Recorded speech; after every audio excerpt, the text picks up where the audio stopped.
স্বাগত খেলাযোগে আপনাদের সাথে আছি আমি ফাইম রহমান। টার্গেট সিরিজ জয় লঙ্কানদের বিপক্ষে ড্র না জয় চান ফিল সিমন্স।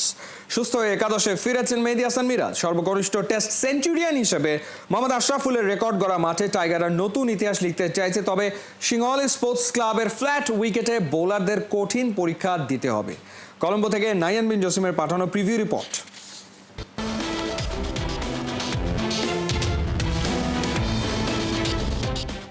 স্লিপে সহজ ক্যাচে সাদমানের কঠিন চোট, আটকে উঠলেন পাশে দাঁড়িয়ে থাকা ক্যাপ্টেন শান্ত।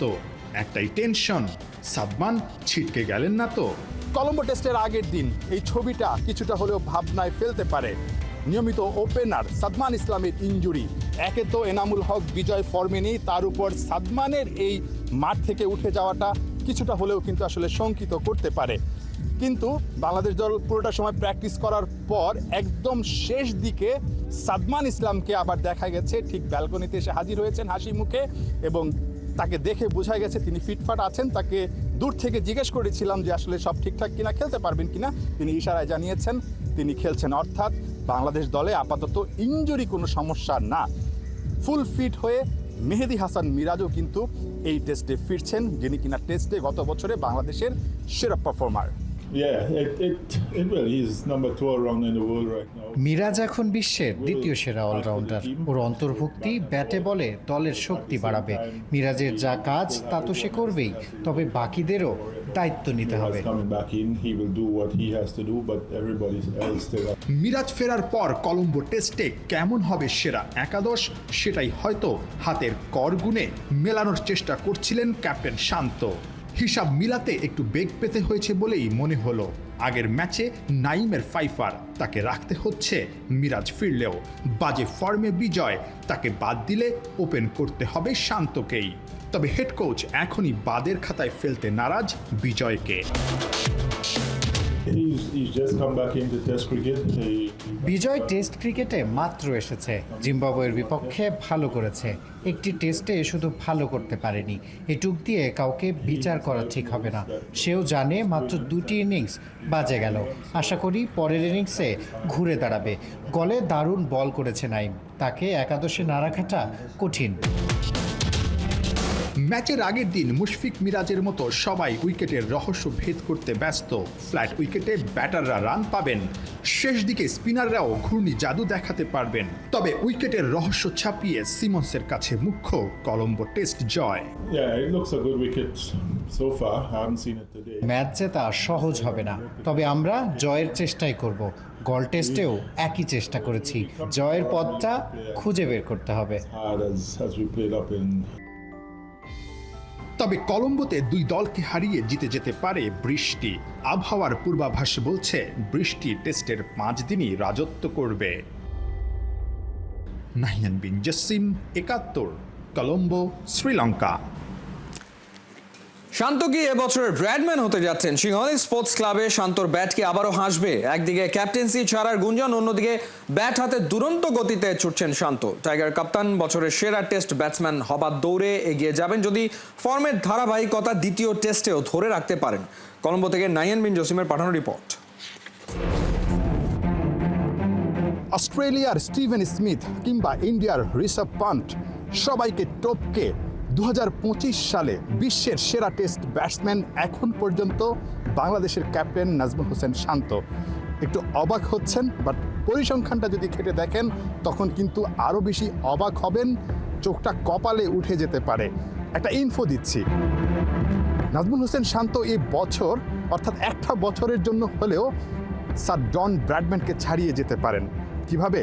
পরিসংখ্যানটা বলছি, এখন পর্যন্ত তিনি 99 অ্যাভারেজে ব্যাট করেছেন এই বছরটায়, 2 সেঞ্চুরি করেছেন এই সিরিজেই গল টেস্টে। ঠিক এই মাঠে দ্বিতীয় টেস্টে নাজমুল হোসেন শান্ত যদি সেই পারফরমেন্সের ধারাবাহিকতাটা ধরে রাখতে পারেন, ওই যে ডন ব্র্যাডম্যানের 99.94 অ্যাভারেজ, অন্তত একটা বছরের জন্য তিনি টপকে যেতে পারেন, এমনকি অ্যাভারেজটা 100 ছুঁয়ে ফেলতে পারে। সব কিছু মিলে নাজমুল হোসেন শান্তর কনফিডেন্সটা কিন্তু একেবারেই স্কাই হাই। এবছর 3টা টেস্টে 5টা ইনিংসে তিনি 396 রান করেছেন, 2টা সেঞ্চুরি, একটা 50। সেই ধারাবাহিকতাটা নিঃসন্দেহে এই সিংহলী স্পোর্টস ক্লাব মাঠেও কিন্তু বাংলাদেশের ক্যাপ্টেন ধরে রাখতে চাইবেন। সোশ্যাল মিডিয়ায় হাজারো ট্রল, ভেঙে না পড়ে ওই উইলো দিয়েই জবাব দিচ্ছেন শান্ত।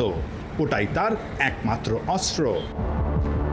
শত সমালোচনার পরও 25-এ দুর্দান্ত ফর্ম, বিশ্ব সেরাদের টপকে এখন পর্যন্ত টেস্টে সর্বোচ্চ রান শান্তর।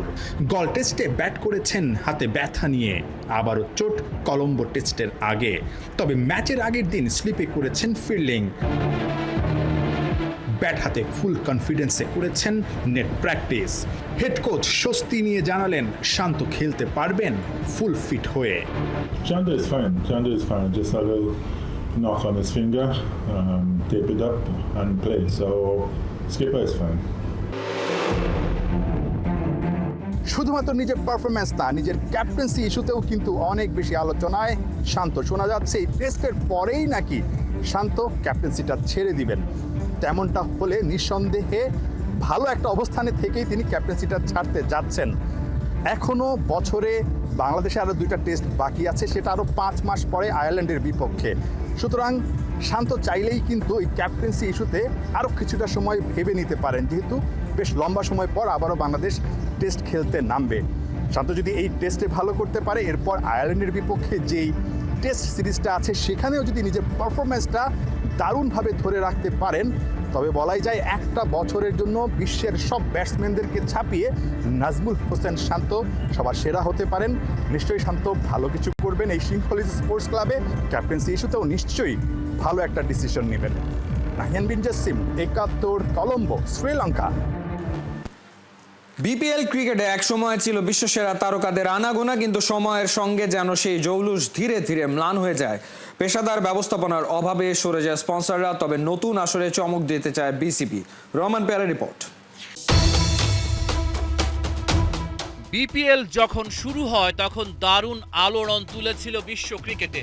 England, Australia, south Africa, west Indies আর পাকিস্তানের নামী তারকারা খেলতে এসেছিলেন। 2020 সাল পর্যন্ত বড় বড় কোম্পানি দলগুলোর মালিক ছিল, কিন্তু বিসিবি সময় মতো পেশাদার ব্যবস্থাপনা দেখাতে পারেনি। ফলে একে একে ওই কোম্পানিগুলো সরে দাঁড়ায়। হারিয়ে যেতে থাকে বিপিএল এর জৌলুস। বিপিএল ক্রিকেটের নতুন চেয়ারম্যানের সামনে তাই অনেক চ্যালেঞ্জ। এই বিপিএলকে স্বচ্ছ, ক্লিন এবং অতীতের যে ভুলগুলো তার থেকে বেরিয়ে এসে যদি করা যায়, তাহলে এটার ব্র্যান্ডগুলোটা বাড়বে। ক্লিন যে কটা দল পাবো সেই কটা নিয়ে আমরা করব। এটা আমাদের একটা মূল চিন্তাধারা। বিপিএল বিসিবির জন্য একটা ভালো প্রপার্টি। খালি ইকোনমিক দিকটা চিন্তা করলে না, এটা খেলার দিকটা চিন্তা করলেও এটা আমাদের T20 প্লেয়ারদের একটা প্ল্যাটফর্ম। দেরিতে হলেও ভুল থেকে শিক্ষা নিচ্ছে বিসিবি। ডিসেম্বরে মাঠে গড়াবে নতুন আসর। নতুন করে সব সাজাতে চান কর্তারা। বোর্ডের ডিসিশন হবে ফ্র্যাঞ্চাইজি কিভাবে খালি বাংলাদেশ ভিত্তিক হবে বা আন্তর্জাতিক ভিত্তিক হতে পারবে কিনা, সেটা পর্যায়ক্রমে হয়তো একটা সিদ্ধান্ত আসতে পারে। তবে যেটা আমি প্রথমেই বললাম যে এবারের যদি পরবর্তী যে বিপিএলটা হবে, সেই বিপিএলে বিসিবিকে ইনভেস্ট করতে হবে। আমাদেরকে এটাকে চিন্তা করতে হবে রেভিনিউ সাইড থেকে না চিন্তা করে, ইনভেস্টমেন্ট করে এটা ভাবমূর্তিটাকে ভালো করতে হবে। 3 ভেন্যুতে বিপিএল আয়োজন হয়ে আসছে। গুঞ্জন আছে ভেন্যু সংখ্যা বাড়তে পারে ভবিষ্যতে। 4 নম্বর ভেন্যুতে খেলা হওয়ার সম্ভাবনা কতটা? ফ্র্যাঞ্চাইজি লিগগুলা আপনার বাইল্যাটারাল এবং ইন্টারন্যাশনাল লিগের প্রায় সমতুল্য হিসেবে ধরা হয়। তো সেখানে আনফর্চুনেটলি বাংলাদেশে 3টি ভেন্যুই অ্যাক্রিডিটেড ভেন্যু রয়েছে। অন্য ভেন্যুগুলোর অ্যাক্রিডিটেশন অ্যাকচুয়ালি আমরা হারিয়ে ফেলেছি, কারণ অনেকদিন খেলা হয়নি। It could be Bogura, it could be Rajshahi, it could be. তো আমরা এই 3টা ভেন্যু, যেটা এই 3টা ভেন্যুর বাইরে যে 3টা ভেন্যুকে আমরা আন্তর্জাতিক ভেন্যু হিসাবে স্বীকৃত ছিল বা তার কাছে গেলে নিতে পারবো যদি সম্ভব হয়। 13 বছরেও হোম অ্যান্ড অ্যাওয়ে পদ্ধতিতে বিপিএল আয়োজনে ব্যর্থ বিসিবি। রহমান পেয়ার, 71। সেপ্টেম্বরের ফিফা উইন্ডোর সময়টা 16 আনা কাজে লাগানোর পরিকল্পনা করছে বাফুফে। এদিকে বাফুফের বর্তমান কমিটি দায়িত্বে আসার পরের টাইমলাইন বলছে দেশের ফুটবলে ব্র্যান্ড ভ্যালু বাড়ছে তরতর করে। প্রীতি ম্যাচের দর কষাকষিতেও হচ্ছে সুবিধা। এর মধ্যে নেপাল আর শ্রীলঙ্কার কাছ থেকে ম্যাচ খেলার প্রস্তাব পেয়েছে বাংলাদেশ। ভেবে চিন্তে বেছে নেওয়া হবে বেস্ট অপশনটাই। খালিদ জামিলের রিপোর্টে বিস্তারিত। এই বাংলাদেশের রং আগের মতোই আছে, সেই লাল সবুজ, তবে বদলে গেছে তার ক্রিয়া প্রতিক্রিয়া। এই স্কোয়াডে এখন খেলেন ইংলিশ প্রিমিয়ার লিগের প্লেয়ার, কানাডার টপ লিগের সুপার পারফর্মার, আছেন ইতালিয়ান ক্লাসিক্যাল ফুটবল আবহে বেড়ে ওঠা তরুণ তুর্কি। তাই সম্মানজনক পরাজয়ে খুশি থাকার সেই সিচুয়েশন থেকে এখন অনেকটা সামনে এগিয়ে গেছে বাংলাদেশ। ওরা ভারতের মাঠে গিয়ে স্বাগতিকদের চোখে চোখ রেখে লড়াই করে সিঙ্গাপুরের বিপক্ষে মাঠে নামে ফেভারিট হিসেবে। কিন্তু গেল ম্যাচটায় হামজা সমিতরা ছিল পরাজিতদের কাতারেই। তবে হংকংয়ের বিপক্ষে তেমনটা কোনোভাবেই হতে দিতে রাজি নয় বাফুফে ম্যানেজমেন্ট। তাই তার আগে প্রস্তুতি হিসেবে সেপ্টেম্বরের 1 থেকে 9 তারিখে ফিফা উইন্ডোতে একাধিক প্রীতি ম্যাচ খেলে নিজেদের স্কিল ঝালিয়ে নিতে চায় দল। আর বাফুফেও সেই ডিল করতে শুরু করেছে আগে ভাগেই।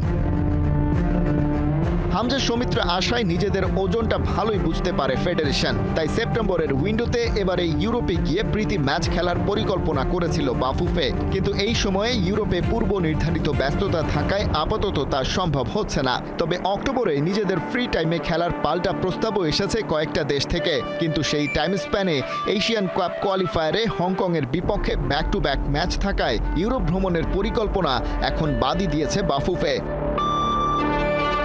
তবে এর বাইরে বাংলাদেশের টেবিলে এই মুহূর্তে আছে দুটি দেশের আমন্ত্রণ পত্র। নেপাল জানিয়েছে তারা 2 ম্যাচের একটা দ্বিপাক্ষিক সিরিজ খেলতে চায়, তবে শ্রীলঙ্কাটা বেটার অপশন, কারণ তারা পরিকল্পনা করেছে 4 জাতির টুর্নামেন্ট আয়োজনের। বাংলাদেশ সিদ্ধান্ত নেবে স্বাগতিক লঙ্কার পাশাপাশি বাকি 2 দেশ কারা হবে সেটা নিশ্চিত হওয়ার পর। আর সেকেন্ড অপশন হিসেবে নেপাল তো থাকছেই। তবে নিজেদের এই প্রস্তুতি পর্বটা সাউথ এশিয়ার বাইরে নিয়ে যেতে চাইছে বাফুফে। তাই সেপ্টেম্বর উইন্ডো টার্গেট করে বাংলাদেশের পক্ষ থেকে চিঠি গেছে মালয়েশিয়া, ইয়েমেন আর আফগানিস্তানের কাছে। বাংলাদেশ মালয়েশিয়ায় গিয়ে খেলতে চায়, আর ইয়েমেন বা আফগানিস্তান রাজি হলে রাজনৈতিক পরিস্থিতি বিবেচনায় ভেন্যু হতে পারে মধ্যপ্রাচ্যের কোনো এক দেশ। বোঝা যাচ্ছে সামনের উইন্ডোতে একাধিক অ্যাওয়ে ম্যাচ খেলতে চাইছে বাফুফে। তার কারণ মূলত দুটি। কোয়ালিফায়ার রাউন্ডের ম্যাচ না থাকায় এই উইন্ডোতে হামজা সমিত সোমরা এবার দলের সাথে যুক্ত হচ্ছেন না। দ্বিতীয়ত ওই সময় ঢাকার জাতীয় স্টেডিয়ামও অ্যাভেলেবেল না, বাকি থাকা কিছু সংস্কার কাজ শেষ করা হবে তখন। অ্যাওয়ে ভেন্যুতে নিজেদের ঝালিয়ে নিয়ে তবেই অক্টোবরে হংকংয়ের বিপক্ষে মাঠে নামবে বাংলাদেশ। তখন অবশ্য ফুল স্কোয়াডই পাবেন head coach Javier Cabrera. Hamza Shamit ফাহমিদুলদের সাথে সব ঠিক থাকলে যুক্ত হতে পারেন কিউবা মিচেলো। তার আগে বাকিরা সুযোগ পাচ্ছেন নিজেদের আরও পোক্ত করে নিতে। খালিদ জামিল, ৭১। শুধু অংশগ্রহণ করে ক্ষান্ত হতে চায় না বাংলাদেশ। এএফসি উইমেন্স এশিয়ান কাপের বাছাই পর্বে পেতে চায় A+। লক্ষ্য অস্ট্রেলিয়াতে মূল পর্বে খেলা। সে স্বপ্নের কথাই মতিঝিলের বাফুফে ভবনে জানিয়েছেন অধিনায়ক আফিদা খন্দকার। কোয়ালিফায়ার্স খেলতে মিয়ানমারের উদ্দেশ্যে দেশ ছাড়ার আগে গণমাধ্যমে নিজেদের শক্তিমত্তা এবং পরিকল্পনা তুলে ধরেন গুরু পিটার বাটলার ও লাল সবুজ অধিনায়ক আফিদা। হাসান সজীবের রিপোর্ট। খেলবো, ফাইট করব, ইনশাল্লাহ ফাইট করে আমরা যেন অস্ট্রেলিয়া যেতে পারি। আপনারাও দোয়া করবেন। ছেলেদের মতো এখন মেয়েরাও ফাইট করতে প্রস্তুত। কেবল অংশগ্রহণ নয়, মতিঝিল থেকে বাঘিনীদের টার্গেট অস্ট্রেলিয়া। হবেই বা না কেন, এফসি উইমেন্স এশিয়ান কাপ বাছাই পর্ব খেলার আগে লাল সবুজরা যে খেলেছে দুর্দান্ত ফুটবল, জর্ডানে রুখে দিয়েছে শক্তিশালী ইন্দোনেশিয়া এবং জর্ডানকে। কেবল নিজেদের পরখ করে নেয় নয়, এ ত্রিদেশীয় সিরিজে র্যাঙ্কিংয়েও বেশ উন্নতি করেছে পিটার বাটলারের শিষ্যরা। 5 ধাপ এগিয়ে 133 থেকে উঠে গেছে 128তম স্থানে। এমন আত্মবিশ্বাস নিয়েই মিয়ানমারে উড়াল দেওয়ার আগে খোশ মেজাজে বাংলাদেশের মেয়েরা মঙ্গলবার সকালে জাতীয় স্টেডিয়ামে সেরে নিয়েছে সবশেষ প্রস্তুতি। ইংলিশ গুরু পিটার বাটলারের সিরিয়াসনেস সঙ্গে মেয়েদের অক্লান্ত পরিশ্রমী বলে দেয় এবার কেবল অংশগ্রহণের মাঝে সীমাবদ্ধ থাকতে চায় না বাঘিনীরা, খেলতে চায় অস্ট্রেলিয়াতে মূল পর্বে। বিকালে প্রেস মিটে সেটাই স্পষ্ট করলেন কোচ ক্যাপ্টেন। জর্ডানে খেলার সুফল পাচ্ছে দল, শুধরিয়ে নিয়েছে ভুল। এখন লক্ষ্য ম্যাচ বাই ম্যাচ খেলা। কোচ আমাদেরকে যেভাবে প্র্যাকটিস করিয়েছে তার প্ল্যান অনুযায়ী আমরা সেভাবেই করার চেষ্টা করেছি। আমাদের টার্গেট থাকবে কোয়ালিফাই করা। 3টি ম্যাচই খুবই গুরুত্বপূর্ণ। আমাদের প্রতিপক্ষ বাহরাইন, তুর্কমেনিস্তান, মিয়ানমার খুবই স্ট্রং টিম। আমরা চেষ্টা করব ওদের সাথে ম্যাচ বাই ম্যাচ জেতার। আপনারা সবাই দোয়া করবেন আমরা যেন আমাদের টার্গেট পূরণ করে দেশে ফিরতে পারি। Good. I've picked the best 23 players I feel are best suited to go in and being successful. Old news, leave it. Let's move on. কাজটা কঠিন, তবে কোচের পরিকল্পনায় মেয়েরা যেভাবে অনুশীলন করেছে তাতে আশাবাদী পুরো দল। তবে মূল পর্বে খেলার স্বপ্ন বাস্তবায়নে মিয়ানমারে আফিদাদের জন্য অপেক্ষা করছে কঠিন পরীক্ষা। 29 জুন বাহরাইনের বিপক্ষে ম্যাচ দিয়ে শুরু হবে বাংলাদেশের মিশন। 2 জুলাই শক্তিশালী প্রতিপক্ষ স্বাগতিক মিয়ানমারকে মোকাবেলা করবে মেয়েরা। আর সবশেষ ম্যাচে ওদের অপোনেন্ট তুর্কমেনিস্তান 5 জুলাই বিকাল 5টায়।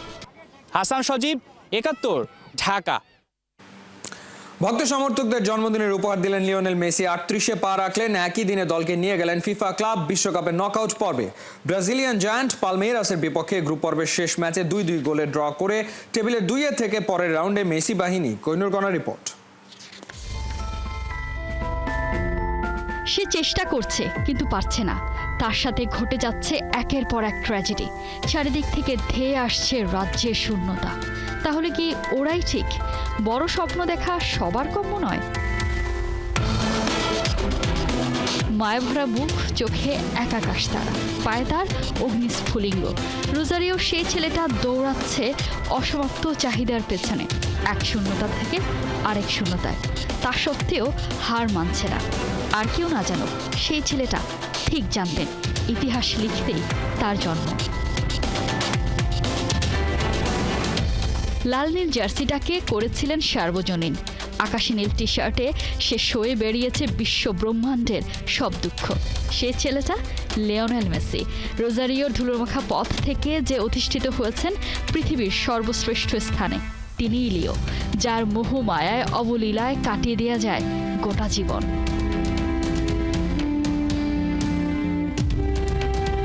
মিলেনিয়াল থেকে জেনজি কিংবা জেন আলফা, মেসির পরশে সবাই মিলেমিশে একাকার। সবার কাছে 11 সেই প্রথম প্রেমের মতোই মিষ্টি। বিশ্বকাপ জিতে লিও মিটিয়েছেন আজন্ম আক্ষেপ। প্রতিটি মুহূর্ত এখন করে চলেছেন উপভোগ। তবুও যোদ্ধার যুদ্ধ তো আমৃত্যু। মেসির কারণে ক্লাব বিশ্বকাপে যোগ্য না হয়েও জায়গা করেছে ইন্টার মায়ামি। এমন কথা উঠেছে চারিদিকে, সেই জবাবটা তো দেয়া চাই। মিলে গেছে জবাব। মেসির নেতৃত্বে প্রথমবার ফিফা ক্লাব বিশ্বকাপ খেলতে এসে হারিয়ে দিয়েছে ইউরোপের কোনো ক্লাবকে। এরপর ধরাশায়ী হয়েছে south American giant Palmeiras. Unbeaten থেকে ব্যাক টু ব্যাক ইতিহাস রচনা করলো পিঙ্ক জার্সিরা। নকআউটে উঠেই গেল মেসির মায়ামি, সেটাও মেসির জন্মদিনে। কি দারুণ সমাপতন।